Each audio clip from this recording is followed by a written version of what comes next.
Okay, hello everybody. Welcome to our channel. Welcome back, or welcome if you're new. So yeah, we uploaded our video this morning announcing that we are pregnant with baby number 2. We are so thrilled. If you're new here, we are an IVF family. So we just did our second frozen embryo transfer, our FET, and it was successful.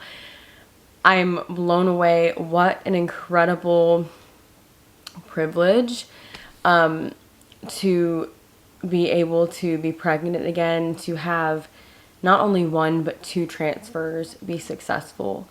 I said in my last video, I know that that's not the case for so many people. In fact, I'm in an IVF group on Facebook, and they always share, when their, transfers are, and we discuss things and symptoms and all those kinds of things. And several that I've seen, and I know there's even more, have shared that theirs was not successful, and they got their betas back, and they were negative, their blood tests. So not only a negative at-home test, but also negative blood test, which confirms the fact that it's negative. And that is just literally, I cannot imagine. That's never happened to us. And so I know that I'm sitting from, it's such an honor. But if you don't know anything about our story, a few years ago, we were basically told we have male factor infertility, and it's considered severe male factor infertility. It's really, really, really bad. And so we were told years ago that we actually may not ever be able to conceive, even with IVF. We were actually told IVF might not even be an option at all. This might just be permanent, because even with IVF, even with all the amazing science that we have, you still have to have, some things on your part, that are working and that, are lining up. And for a while, it just looked like it was just really, really bad. And so we sat on that news for about a year and just kept praying over it, and ended up finding a great IVF doctor. He's a huge blessing. He is exactly who we were supposed to go to. I stand by that. He made decisions that I know were right for us, and it was very specific each transfer. This transfer looked different than my last one did, and I believe that was for a reason, and I believe he's very specific. He's not just the kind of doctor that's like, well, this is what I do for every patient, but he's very much catered to you and what you need, and he listens and answers all the questions and everything, and I really appreciate him. We drive 3 hours for him. Okay, he woke up. So yeah, we drive 3 hours, for almost 3 hours. Sometimes it is full 3 hours. It's Dallas, so you never know what traffic's going to be like or anything like that. So it's a drive, and I love that area, but that drive can be really hard at, with 8 o'clock in the morning appointments, and we've stayed there a lot and things like that because of that. But he's worth it, and he's just somebody that we trust, and so we're very thankful to have had him for IVF. But to kind of give you guys a timeline here, so my actual due date would be October 14th, so I'll be 5 weeks tomorrow. I'll be 5 weeks tomorrow, so obviously we're announcing on the earlier end, which I have no problem with, and I knew we would since we announced this IVF cycle in real time this time around, whereas with Zion, we announced after we did our IVF cycle, but we still announced early with him. I believe it was shortly before we turned 10 weeks. We were still 9 weeks. But anyway, yeah, so anyway, as far as how I'm feeling, I feel great. I know, you guys know last pregnancy I didn't have morning sickness or anything like that. I feel better pregnant than I do not pregnant. Truly, I love, just physically just love being pregnant. I just think it's just incredible. It's so interesting. It's so beautiful. I love pregnancy. And I truly felt amazing. Actually, yeah, some of the things like my acne and different things, were fixed during my last pregnancy, and so that was amazing. And so this time, obviously I'm only 5 weeks, so I don't really know, you know, they say usually sickness will start around 6 weeks, so I don't really know if I'm going to get that, but I do feel like I did last pregnancy, where I get this extreme hunger feeling. It's not nausea, but it's just like an empty feeling in my stomach. What do you need, buddy? What do you need? So yeah, I just get this like extreme hunger, this like empty feeling in my stomach, like I haven't eaten in like 27 hours, but even if I just ate like an hour before, I get that feeling, but it's not nausea, and I never had like sickness in my last pregnancy either, so we'll see what happens with that this pregnancy. I know every pregnancy is different, so you never know. Another question that we get sometimes with people that, you know, have just heard about IVF or whatever and don't really understand exactly how it works, because most people don't, they haven't done it. We don't know the gender of our embryos. We didn't know Zion's until we were 16 weeks with him. And we found out that he was a boy then, just with a scan, like you would in any pregnancy. But we don't do genetic testing. We didn't do genetic testing on our embryos, PGT testing. So you can find out, but different places are different about whether or not they let you pick the gender that you transfer, but we wouldn't have done that anyway. Most of the time they just say pick the best embryo and transfer best first, and then keep going from there. As far as quality goes, but both of ours were the same quality. They're both graded AA, 5AA. And so that means they're starting to hatch, and the AA part, it means that it's the best quality you can get. They grade on 2 different parts of the embryo, and both are A quality, which is a top quality, and they're actually rare. So green color, yeah. And they're definitely rare because I believe, you know, that's definitely got to be why he's the smartest kid I've ever met in my life. Because truly he's a genius. Like, it's actually crazy. Green color, yeah. Are you going to comb my hair? That's nice. So anyway, yeah, very early on, but we will see the baby at 7 weeks. Actually, our appointment is 6 weeks, 5 days, because of when my weeks switch over. I'll be on a weekend, so we were just going at 6 weeks, 5 days for the fetal ultrasound, when you get to see the little heartbeat, and that is just the most exciting day. So we just appreciate all the prayers that this baby will just continue being healthy. I want to tell you our beta real quick. I don't know if I actually, in the vlog I did say it, but they're spread apart. So we went for a beta on Monday and then again on Wednesday. So in IVF you get blood work done once to confirm whether or not you're pregnant. And then if you are pregnant, you get it done again to see if the levels doubled. So that's kind of the goal. But they want it to double every 48 hours. And I think I've read sometimes it's 72 hours and that's still like, okay, but you'd have to go back for another beta if that were the case. But they really want it to be every 48 hours. That's the goal. And so anyway, our first beta was higher. It was higher than our first beta was with Zion, and actually was close to what our doubled beta was with Zion, and taken the same time frame after transfer.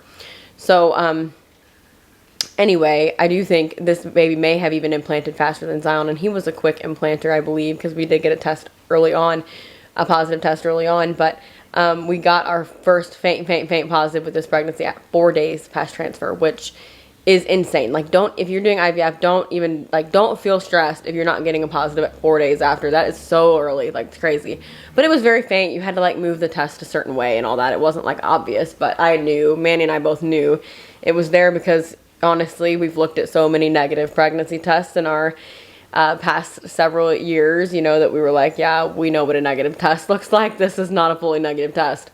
But anyway, so our first beta was on this past Monday morning, and so today is Friday, but our first one came in at, let me see exactly, I want to get exact numbers. I know I remember pretty close, but once you hear both numbers, I get the second part confused when I try to say it back. But let me see, I sent it to my mom and sister's in a text. So my first beta was 336. That was my first HCG level, 336. And that would have been at 11 days past transfer. So 336. Then 2 days after that, so Wednesday, went back in. They want it to double. So we got the results for that yesterday. And it doubled, a little bit more than doubled. It was 742.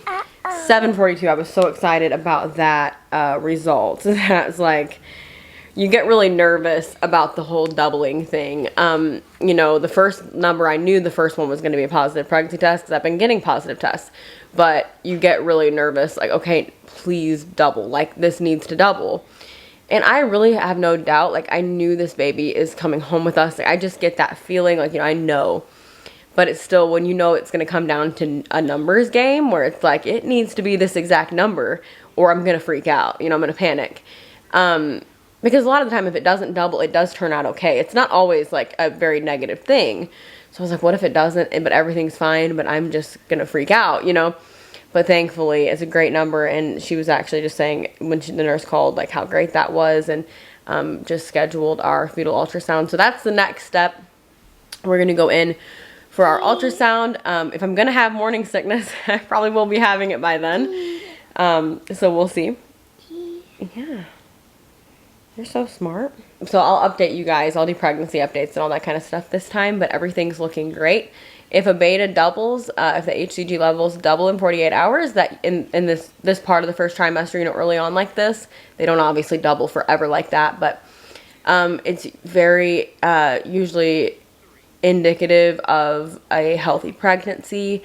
I think I even read that 99% of the time, if the levels double, it's a viable pregnancy. So that is very reassuring. It's so funny. It's not funny, but it's so strange because God obviously did this for us one other time with this little beautiful boy sitting on my lap. And so I know he's capable. You know what I mean? Like, he has shown me already that he can do this. And it's so funny because still this time around, I'm like in shock. You know what I mean? And I've seen it already. I knew God could do it. But I'm like, oh my gosh, like, he did it again. And at first I was kind of like, do I just not trust the Lord? Like, why am I so shocked? But I really think he just kind of revealed to me that he keeps us in awe and wonder of who he is. And, you know, that no matter how many times he does it, it's still just as beautiful. Like, he could do this for me 27 times and I would still be like, wow, God, I cannot believe you would allow me to have this experience. Like, you know, coming from a place where we were legitimately devastated. I was mad.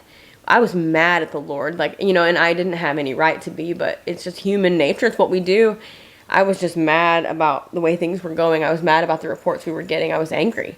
And coming from that place and now just seeing who God is to the fullest extent, like, wow, you really are exactly who you say you are. And I may not have known you in this way had I not walked through this experience, you know. And wow, it's just been miracle after miracle. God has shown up. So excited to have a pregnancy again, to have a baby bump again, to dress the bump again, to do all those things, and most importantly, to hold another baby that we were told may never be possible for us. It's incredible. And just makes me cry every time I talk about it because it blows my mind that God is who he says he is. And he's that same God for you. So if you're in the waiting, if you're in the season that we were in, if you're experiencing loss, if you're experiencing infertility, whatever it might be, God is for you and he is not against you. And I want to encourage you with that today. He can be trusted. And it's not his fault that you're facing this. He didn't cause it. He doesn't want it. It breaks his heart too. But he will turn it around for his good and your good, and I believe that. Yeah, I just wanted to kind of share with you guys an update. I wanted to add in, as I eat my lunch, I'm also on all meds still. Shots. I've added suppositories now on pills and patches until about 10 weeks. So that's the update as well, that those are continuing. And shots, to be honest, have been a little bit harder this time. I think I have some scar tissue built up from last time, and the longer you go, no matter what, it always gets more sore. But I'm so thankful to still be doing them because it means it worked. So I'm just very thankful, very grateful. But I wanted to add that in. I wanted to read the verse to you guys before we end this vlog that I shared with our pregnancy announcement. And it's just been the verse that I've been standing on in this season, even before we got our positive. So it's Psalm 126:2. I also shared it on TikTok. But it says, we laughed and overflowed with gladness. We were left shouting for joy and singing your praise. All the nations saw it and joined in, saying, the Lord has done great miracles for them. It's like, that's just been our verse during this time. You want another cookie? That's just been what I've been standing on. That people are going to look at our lives, me and Manny and Zion and this baby, and say the Lord has done that. Like, look at God, you know? He's had a little bit of a stuffy nose, and he just woke up, so he's just needing some extra snuggles, and it's a little bit tired. But I'm going to go ahead and wrap up the video. Thank you guys that have prayed. Thank you that have reached out. Thank you for those that maybe have no idea what this feels like, but you've tried really hard to understand. It means more to us than I could ever put into words. And I'm so excited to take you on this journey with us. Baby number 2.